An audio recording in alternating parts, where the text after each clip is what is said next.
Non, nous ne sommes pas dans un parc d'attractions. Ces jeunes joueurs vont bien s'essayer au football. Ici, même principe que le football classique. Il faut marquer un but de plus que l'adversaire en version 3 contre 3 ou 5 contre 5 et l'outil indispensable, la bulle, aussi facile à enfiler qu'un sac à dos.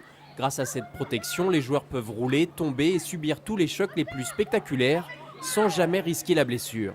On peut aller au contact, mais c'est bien, c'est bien.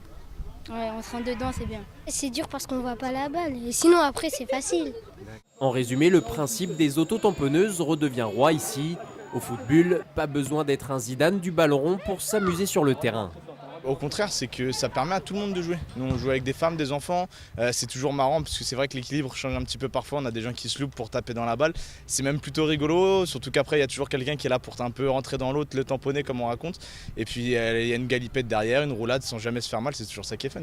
320 €, c'est le coût d'une heure complète de jeu pour deux équipes.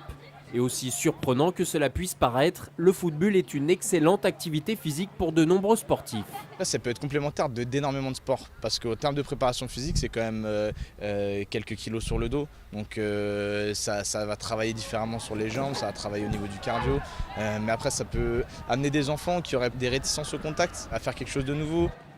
Vous voyez, le football, c'est une autre façon de jouer au foot, c'est très spectaculaire et ludique et surtout, on ne se blesse pas. Attention Anthony!